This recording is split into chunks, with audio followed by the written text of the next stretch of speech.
Aparat Polsek Kuta meringkus komplotan pencongkel mobil wisatawan di area parkir Mall Discovery Kuta.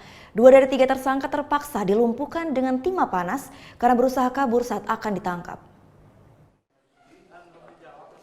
3 anggota komplotan pencongkel mobil ini diringkus petugas Satuan Reserse Kriminal Polsek Kuta di Jalan Diponegoro Denpasar usai beraksi di sebuah mal kawasan Kuta Rabu kemarin. Polisi terpaksa menembak betis 2 dari 3 tersangka berinisial BR dan HF karena berusaha kabur saat ditangkap.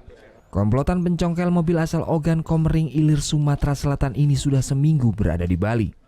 Pelaku mengaku baru sekali beraksi di area parkir bawah tanah Discovery Mall, Jalan Kartika Plaza Kuta dengan menyasar seorang pengusaha asal Jakarta, Petri Octavianus. Modus komplotan ini membuntuti wisatawan domestik yang berlibur menggunakan mobil sewaan di Bandara Ngurah Rai Denpasar.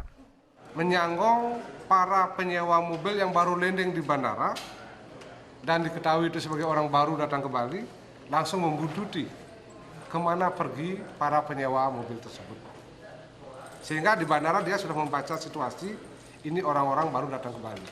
Korban kehilangan sejumlah barang berharga di antaranya telepon genggam yang disimpan di dalam mobil. Baru landing, jadi singgah beli makan, singgah sebentar langsung sudah diambil, kembali ke mobil sudah ambil. Hampir nggak percaya kok bisa terjadi di Bali, tapi kita sangat apresiasi pekerjaan polisi. Pada waktu saya ketemu polisi di situ, mereka ambil tindakan sangat cepat. Polisi juga mengamankan 2 unit mobil yang disewa korban maupun tersangka. Tersangka berinisial BR merupakan residivis dan pernah beraksi di Thailand saat masih bekerja sebagai karyawan kasino. Polisi menjerat ketiga tersangka dengan pasal 363 KUHP tentang pencurian pemberatan yang ancaman hukumannya di atas 5 tahun penjara.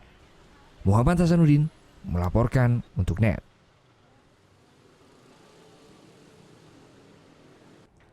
Thank you. Udah selesai nonton beritanya? Jangan pergi dulu dong. Subscribe dulu dan nonton tayangan lainnya di sini. Subscribe, nonton lagi.